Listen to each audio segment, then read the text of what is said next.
कुछ दिन पहले भी हमारी इंडिया न्यूज के माध्यम से इंटरव्यू हुआ था और हमने कहा था कि 1990 से 2005 में इसी तरह का बिहार का उदाहरण लालू प्रसाद यादव जी गुंडे ने पूरे विश्व में पेश किया।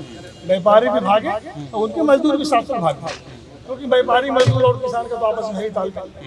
ये लोगों को जब इनके दादाजी ने किताब में लिखा कि हम लोग बिहार से आए, तो राज ठाकरे जी दो राज्यों को तो बदनाम कर ही रहे हैं, बिहार को भी और महाराष्ट्र।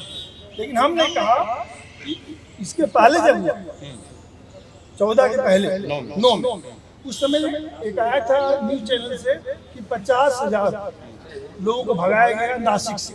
इसने भगाया तो मराठा संघ मनसे गुंडा से। तो पहली बात है, जिनके दादाजी ने कहा कि बिहार से आए, वो दो राज्यों को तो बदनाम कर ही रहे हैं। लेकिन उसके बाद जब लोगों को लगा कि हम लोग ग्लोबल थिंकिंग रखते हैं, तो इससे हट गए और ये 1% की पार्टी है। 1% लोग इसको वोट डालते हैं पूरे महाराष्ट्र। कोई इसको पूछने वाला मतलब है ही नहीं। लेकिन जब न्यूज चैनल एबीपी के न्यूज इनको पूछा गया कि भाई जो वीडियो में बंदा एफआईआर किसके नाम पे हुआ, उसके नाम पे एफआईआर नहीं हुआ, जो पीटते हुए देखा गया व्यापारियों को मजदूरों को, एफआईआर किसके नाम पे हुआ है, दूसरे नाम पे हुआ। राहुल गांधी क्यों शांत है? क्योंकि शिवसेना इंडिया गठबंधन में कांग्रेस के साथ है। भाजपा क्यों शांत है?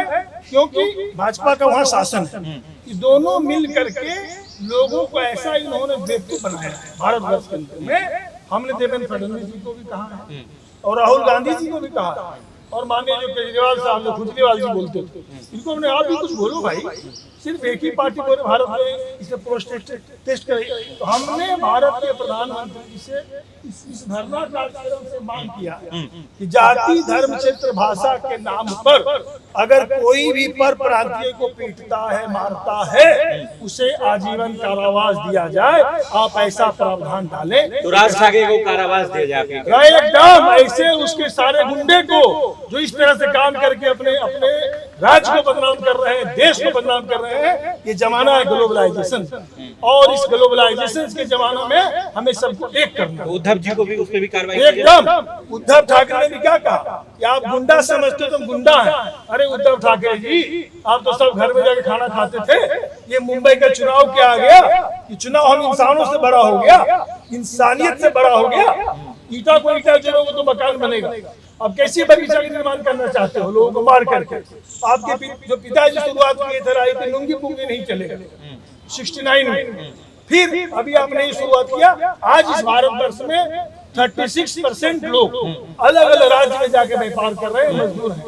किसान आप देख रहे हैं फूड प्रोसेस यूनिट। फडणवीस जी वहाँ के सीएम हैं, वो कुछ नहीं कह रहे हैं। फडणवीस साहब इसमें लीपापोती सिर्फ कर रहे हैं। जो मैंने उनको देखा है वो सिर्फ लीपापोती वाला काम कर और कुछ भी नहीं कर। चलिए।